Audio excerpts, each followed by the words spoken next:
Video disclaimer: This video is only for entertainment purpose, so please don't take seriously. Hello guys, मेरा नाम है मानव और आपका स्वागत है आपके अपने चैनल आरसी मैसअप में। गाइज, आज के इस वीडियो में हम देखने वाले हैं एक कमाल के मैसअप रिएक्शन को। अगर आपको ये मैसअप रिएक्शन की वीडियो पसंद आएगी तो वीडियो को लाइक और शेयर जरूर कर दीजिएगा और चैनल पे नए हैं तो चैनल को सब्सक्राइब जरूर कर लीजिएगा। Thank you. तो गाइज, आगे की बात हम वीडियो खत्म होने के बाद करते हैं, तो चलिए इस कमाल के मैसअप रिएक्शन की वीडियो की शुरुआत करते हैं। Hope you will enjoy. कहा जाता है कि ये दुनिया का लार्जेस्ट सिविल सोसाइटी मूवमेंट है। इसने बेसिकली अपना एक डायलॉग इनिशिएट किया है आरएसएस के साथ। माने आखिर ये तो अजीब सी बात है। सो इंडोनेशिया जो है वो आरएसएस के साथ डायलॉग करना चाह रहा है टू अंडरस्टैंड कि वो क्या सोच रहे हैं, क्या कर रहे हैं, और हम यहाँ पे लोगों को डरा रहे हैं और उनके बारे में नफरत पैदा कर रहे हैं। सर, हमारे साथ हाथ हो गया है, बहुत बड़ा धोखा हो गया हमारे साथ। आज तक हमारे मुल्क की तारीख में इस तरह नहीं हुआ कि फौज के खिलाफ इस तरह से महाजराई की जा रही हो। तो ये जो हमारा जाली इस्लामिज्म है ना, ये असल में पाकिस्तान की कोई अपनी फाउंडेशन नहीं है स्वाय नफरत के। भारत के जो वजीर आजम मोदी साहब हैं वो दुनिया में सबसे ज्यादा पॉपुलर है। 5 साल के बाद आप देखिएगा कि पाकिस्तानी चांद पे बैठे भी होंगे। Turn around literally in 5 years we can be on the moon. हम पूरी दुनिया की फैसले पाकिस्तान से हो रहे होंगे। देखिए कि जो इस वक्त लोगों का हाथ पाकिस्तान की 75 साल तारीख नहीं, बर्रे सगीर पाको हिंद की तारीख में ये जो खित्ता है जहां आटे के लिए लाइन नहीं लगी। रियलिज्म से देखा जाए तो हम सोमालिया ही बनते जा रहे हैं। गरीबों को रोटी दो। तुसी सिर्फ मेरी मां ने कपड़े नहीं पाड़े, तुसी मेरे मजहब के भी कपड़े पाड़े। पाट लगा दी दादाजी ने। हम इस्लामिक दुनिया में कुछ कंट्रीब्यूट नहीं कर पा रहे, और जो सबसे बड़ा मुल्क है वो इंडिया की, जिसको आप आरएसएस कह रहे हैं, उसके साथ उन्होंने डायलॉग शुरू किया हुआ है। हेलो फ्रेंड्स, जय हिंद। हिंदुस्तान स्पेशल में आपका स्वागत है दोस्तों। जैसा कि दोस्तों आपने क्लिप पे देखा, पाकिस्तान मीडिया ये चर्चा कर रहा है कि सबसे बड़ा इस्लामिक देश इंडोनेशिया आरएसएस की आइडियोलॉजी से बहुत प्रभावित है। पाकिस्तान में आज माइनॉरिटीज पर बहुत जुल्म हो रहे हैं। कभी हिंदू और कभी सिख को निशाना बनाया जाता है। पाकिस्तानी मीडिया ये चर्चा कर रहा है कि आज इंडोनेशिया भी आरएसएस से बहुत प्रभावित दिखाई दे रहा है, लेकिन हम अपने यहाँ हिंदू को मार रहे हैं। दूसरी तरफ सबसे बड़े आर्थिक संकट से जूझ रहा पाकिस्तान अब हाल और बेहाल हो चुका है। पेट की आग बुझाने के लिए आम जनता आटे की लूटपाट पर उतारू है और उसे काबू में करने के लिए सुरक्षा कर्मियों को बंदूकों का सहारा लेना पड़ रहा है। आज पाकिस्तान के लोग पाकिस्तानी सरकार के साथ साथ आर्मी को भी गालियां दे रहे हैं, क्योंकि पाकिस्तान को इस स्थिति में पहुंचाने के लिए आर्मी का सबसे बड़ा हाथ है। चलिए दोस्तों, आज की वीडियो की तरफ चलते हैं। Thank you so much. जो इंडोनेशिया है वो सबसे बड़ा मुल्क होने के नाते वो उनका एक अदारा है नहदतुल उलमा। कहा जाता है कि ये दुनिया का लार्जेस्ट सिविल सोसाइटी मूवमेंट है। इसने बेसिकली अपना एक डायलॉग इनिशिएट किया है आरएसएस के साथ, जिसको पाकिस्तान की सरकार जो है वो एक सारी बात है वो एक बहुत बड़ा मॉन्स्टर बना के पेश करती है।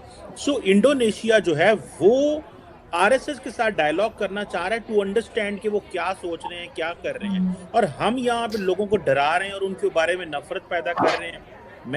मुझे नहीं पता कि सरकार हमारी का क्या ख्याल है, लेकिन ये जो सवाल मैंने डॉक्टर साहब से भी किया था कि हमारे हजारों मदरसे, इतने इंस्टीट्यूशन, हम इस्लामिक दुनिया में कुछ कंट्रीब्यूट नहीं कर पा रहे, और जो सबसे बड़ा मुल्क है वो इंडिया की, जिसको आप आरएसएस कह रहे हैं, उसके साथ उन्होंने डायलॉग शुरू किया हुआ है जस्ट टू अंडरस्टैंड कि दुनिया में क्या हो रहा है। सीखेंगे तो पता चलेगा।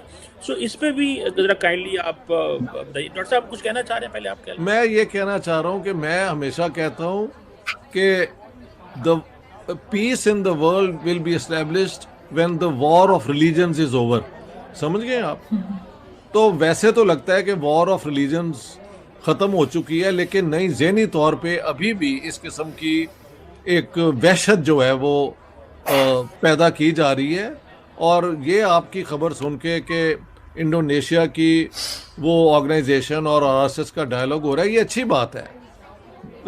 और इसमें शायद कोई वो क्या कहते हैं यार, इंटरफेथ वो कहते हैं डायलॉग हो, उसमें से कुछ let live and let live वाले फलसफे पे अगर ये आ जाए तो ये जो हमारा जाली इस्लामिज्म है ना, ये असल में पाकिस्तान की कोई अपनी फाउंडेशन नहीं है सिवाय नफरत के, नफरत of India end of Hindus.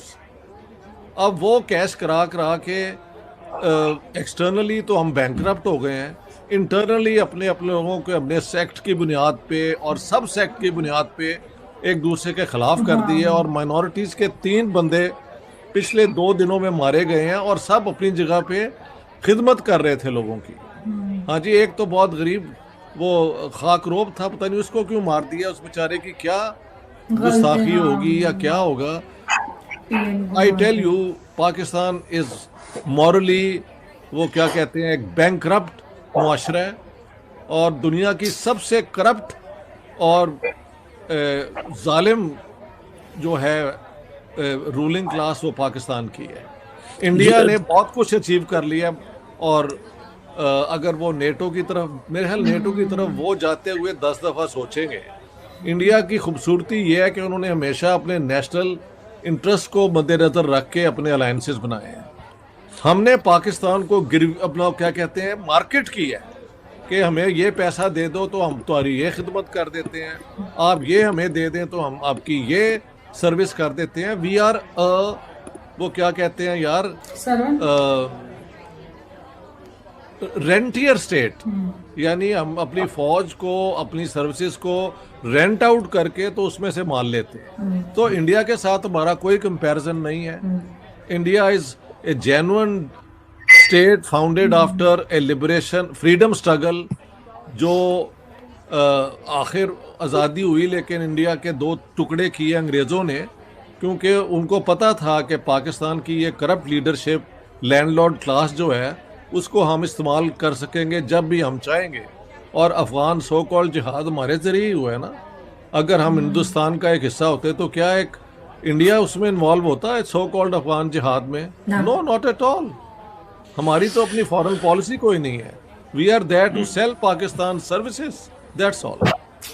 जी तारड़ साहब, जो मैंने सवाल आपसे पहले किया कहेंगे। साहब, मैं सबसे पहले तो डॉक्टर इश्तियाक साहब को एक टाइटल और भी देना चाहूंगा कि अपने इन ख्यालात के रखने के बावजूद Pakistan the land of the agencies, वहां से वापस आए हैं। मैं इनको गाजी कहूंगा, इतना कुछ है जिस तरीके से वहां से निकल कर आए हैं इन ख्यालात रखने के बावजूद। और फिर ये बड़े दबंग हैं, जहां जाते हैं अपनी जो रिसर्च, अपना दिमाग, जो इनकी सोचे हैं, उनको ये उसके साथ बददयांती नहीं करते। ये बिल्कुल सही कहते हैं, बच के आए हैं। मेरी दुआ थी, I was watching him, he is very precious, he is very dear to me. एक तो मैं ये कहना फिर अब आप मैं आना चाहता हूं कि आप कह रहे हैं पाकिस्तान की इस्लामिक कंट्री, 40,000 मदरसे जो हैं वो इस्लाम क्या सिखाएंगे, वो इनको नमाज तर्जमे के साथ नहीं सिखा सकते। सही बात है, बहुत से बच्चों को नहीं आती। 40,000 मदरसे इस वक्त मंत्र पढ़ते हैं, जूतों को सजदे करते हैं, पंखे चोरी हो रहे हैं, लोटे चोरी हो रहे हैं मस्जिदों से, खुदा के घर से।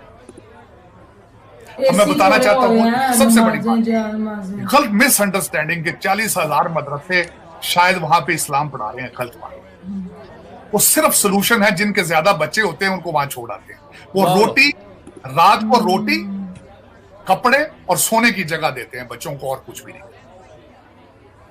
उनका इस्लाम के साथ कोई रिलेशनशिप नहीं। उसकी वजह यह है कि कुरान को, नमाज को, किसी भी देश में इस तरह सनातन धर्म को चाहा हो, इस तरह सनातन धर्म को सेलिब्रेट किया हो, वहां की जो है वो रामलीला जो है पूरी दुनिया में आप फेमस है। और रावण का वो जो एक था, राम और रावण का एक वो बहुत बड़ा वो अपने मंच पे वो रावण का स्टैचू बनाते हैं और फिर उसको जला दिया जाता है, वो भी जलाते हैं। मतलब कि सनातन धर्म के साथ बहुत ज्यादा इंडोनेशिया अटैच है और सबसे बड़ा मुस्लिम देश है। मुझसे भी रोहित जी ने जब इंटरव्यू किया था तो कहते शाहला आप आरएसएस के बारे में क्या? मैंने कहा मैं तो कभी आरएसएस से नहीं मिली हूँ, ना मैं इंडिया में रहती हूँ, लेकिन हाँ मैं इतना जानती हूँ कि मोदी जी पहले आरएसएस में थे। अगर वो अच्छे इंसान है, इसका मतलब है आरएसएस ज्वाइन करने वाला हर इंसान बेहतरीन है। और मैं जितना आरएसएस को समझ पाई हूँ, ये एक ऐसी तंजीम है जो कि इंसानों के वेलफेयर के लिए बहुत काम करती है, मुसलमानों के लिए काम करती है, एजुकेशन के लिए काम करती है। मुसीबत में क्या कहते हैं गिरे हुए लोगों की हेल्प करती है। और इसका जो है ना सियासत से कोई ताल्लुक नहीं है, ये आवाम की खिदमत के लिए आरएसएस बनी है। लेकिन कुछ लोगों ने यहाँ पर स्पेशली पाकिस्तान वाली साइड में इसको इतनी बड़ी हवा बना दी कि लोग डरते यार आरएसएस मतलब ऐसे कि आरएसएस के हाथ में कोई ऐसा कोई इंस्ट्रूमेंट है कि आप सामने आओगे तो उड़ा देंगे, ऐसा कुछ भी नहीं है। लेकिन जो इंसान मुजरिम होता है वो डरता है, और जो इंसान मुजरिम नहीं होता, आरएसएस हो कोई भी हो, उनको किसी चीज का डर इंडिया को नहीं है। प्रोटेक्ट करते हैं, वो अपनी इंडिया के लिए काम करते हैं, इंडिया की वेलफेयर के लिए काम कर रहे हैं। तो हमें तो उनसे कोई ऐसा है ही नहीं कि हम क्यों उनको बुरा कहें। एक बात है ना, वो इंडिया के लिए काम कर रहे हैं, हमारे लिए अगर कुछ बुरा करेंगे फिर हम बोलेंगे। उनका तो कभी पाकिस्तान के साथ कोई लिंक ही नहीं और है। हमारा नाता तो सात समुंदर पार मैं तेरे पीछे अगर हमारे पीछे पीछे आते फिर हम सोते यार वो सात समुंदर पार से हमारे पीछे आ गए। वो इंडिया के लिए काम कर रहे हैं, इंडिया के लोगों के लिए काम कर रहे हैं। और बहुत से बच्चे आरएसएस ज्वाइन भी करते हैं लोगों के वेलफेयर के लिए। लेकिन उसके बाद जैसे डॉक्टर इश्तियाक साहब ने बड़ी खूबसूरत बात की कि हमने क्या किया, अपने बच्चों के जहन में हिंदू के खिलाफ दुश्मनी, इंडिया के खिलाफ दुश्मनी डाली, जिसका अल्टीमेट नुकसान हमें ही है। दुनिया को खैर हो या ना हो, हम बर्बाद हो रहे हैं। और क्या यहाँ तक भी कहा जाता है कि भाई ट्रेड ओपन कर लो, एक दूसरे का मांस खाने। गाइज आपको यह मैसअप रिएक्शन का वीडियो कैसा लगा, अपने थॉट को नीचे वीडियो के कमेंट में जरूर बताइएगा। वीडियो पसंद आई हो तो वीडियो को लाइक जरूर कर दीजिएगा, चैनल पे नए हैं तो चैनल को सब्सक्राइब जरूर कर लीजिएगा। तो थैंक यू, मिलते हैं नेक्स्ट वीडियो में।